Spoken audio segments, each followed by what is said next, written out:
We are going to start with a basic explanation of when you're going to use tú and when to use usted. Then we're going to see a brief overview of vos. And then finally, we're going to dig deep into the history and culture of the use of formal and informal language in Spanish.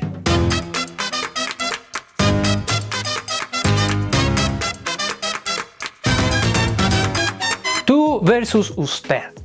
A lot of English speakers struggle a little bit with the idea of using, oh, there's a formal pronoun, there's an informal pronoun. It's not that complicated because you know when to be formal and informal. How are you behaving in a job interview? How do you behave with the father of your girlfriend? I don't know, maybe that's not exactly the same case because it would depend. But you know circumstances where you need to be formal and when you need to be informal. Use those same ideas and just change the pronoun to tú and usted in Spanish. As a general rule, you're going to be using tú if you're talking to your friends, if you're talking to family members, if you're talking to children or classmates or colleagues you like, or pets or animals. Unless, of course, it's a capybara wearing a top hat and a monocle, which in that case, you do need to use the formal language. It's a rule. And you're going to use usted when you're talking to older people, people in positions of authority, professionals like doctors or teachers, people you don't know well, or informal business situations like if you're with your boss or you're in a job interview. All right, let's practice. Let's set an example. Let's say you were growing up in the 90s and you want to call your crush through a regular phone, and after a couple of rings, their stern dad answers the phone and says, "Who is this?" Would you use formal or would you use informal language? You would probably use formal, but if you're like me, the correct answer would be neither. You would immediately hang up and give up completely on your love life. Just cry until you're 21. Using vos. This poor pronoun, I don't know what it did, but it's usually forgotten from textbooks. Why? I don't know. What's wrong with vos? Put it on the textbook. The use of vos changes depending on the region, but it's generally an informal way to address someone, sometimes reserved for people you have a lot of familiarity with. Here are the countries where vos is predominant: Argentina, Uruguay, Paraguay, El Salvador.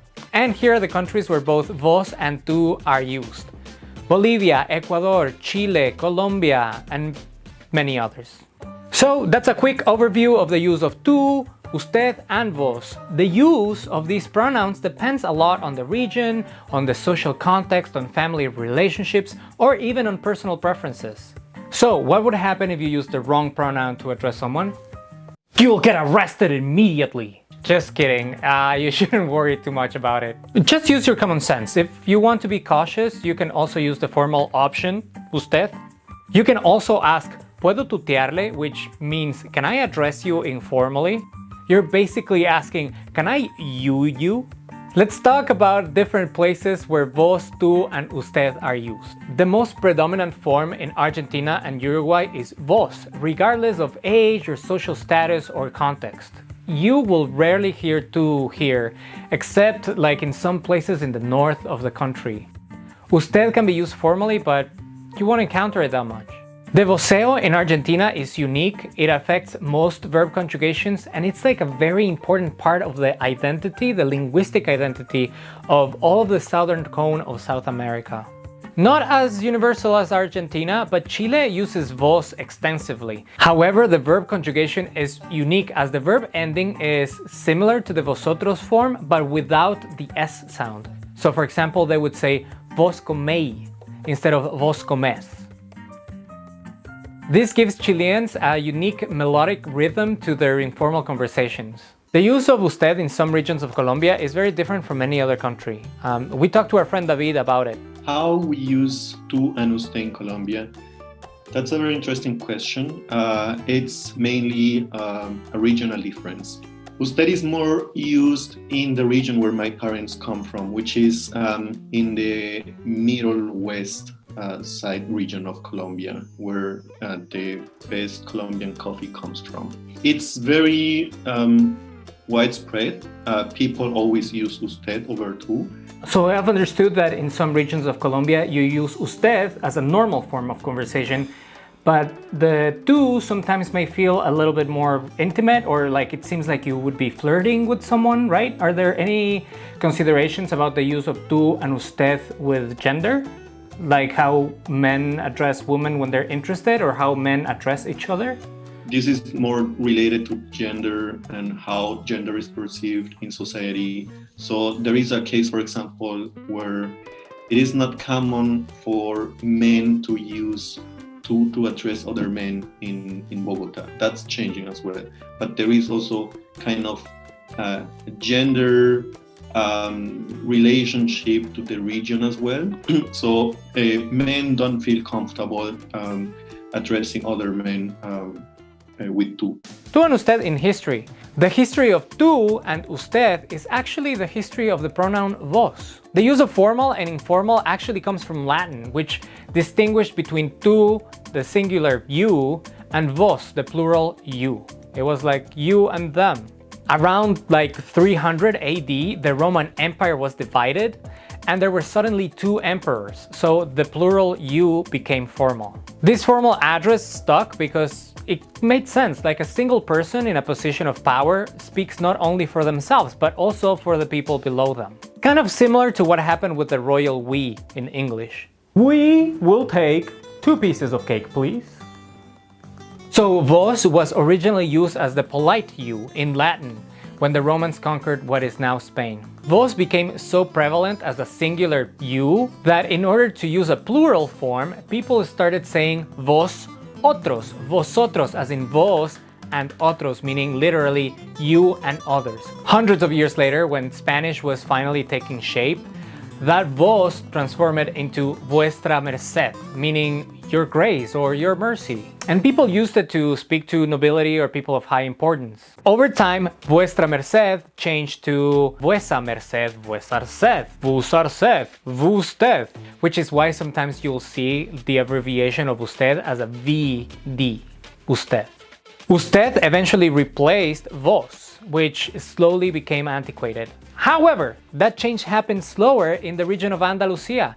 Most of the Spaniards that originally came to the Americas were from that area, specifically from Seville, and they brought with them the use of vos, along with other language quirks, like not using the vosotros form, for example. Think about it, isn't that fascinating? This one city in Spain, with all their quirky accents and their colloquial norms and the weird way of talking, separated from Madrid and their linguistic authority, and they were the ones that determined how an entire continent spoke the language.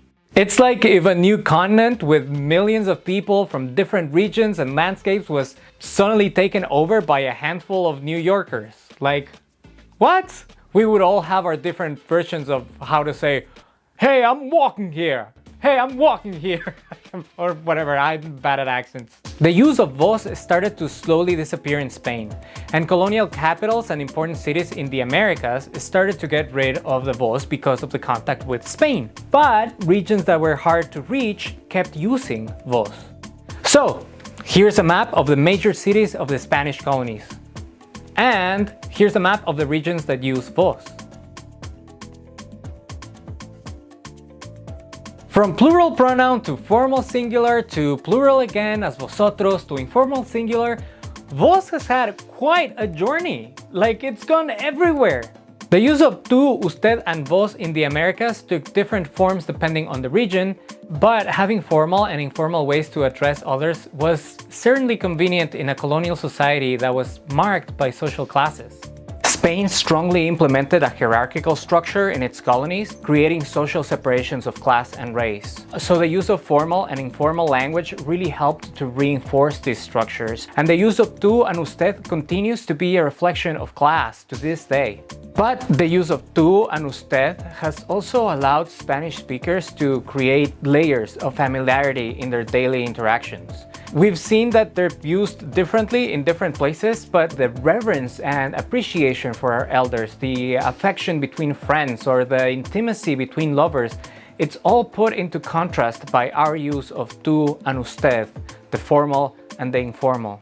Finally, let me close this by talking a little bit about my personal experience and how I have used tú and usted. In my country, it's not a norm to use it this way, but I grew up addressing my parents and my older sister using usted, even though we had a very casual relationship. My younger brother, for example, he was a tú always, but I addressed my grandparents as usted. Sometimes it's customary in Ecuador to use usted in certain intimate situations, like when talking to a serious girlfriend. Those couples that were like really cheesy with each other use it. And I'm ashamed to say that once upon a time I did it too. I usually address people informally because that's just my personality. I don't think anyone has been offended by it. Although, in general, I prefer to avoid formal situations. I just don't like ties. If using tú and usted still seems confusing to you, don't worry too much about it. This is not an experience that is unique to you. We as native speakers also have to navigate these questions as we interact with people. Here's David again talking about adapting the use of tú and usted in his own country. I was always used to use usted with my family and with my mates at school. But when I went to college, everyone was coming from different regions in Bogota, and they made me learn how to use tú because they were feeling always very uncomfortable with me using usted with them. So you see, we also have experiences where we go to different places, we meet different people, and we need to adapt to our own language. If you want to know more about Spanish, be sure to subscribe and follow. If you're a Spanish speaker, how do you use tú and usted? Let us know in the comments. See you next time! And that's an informal you, by the way.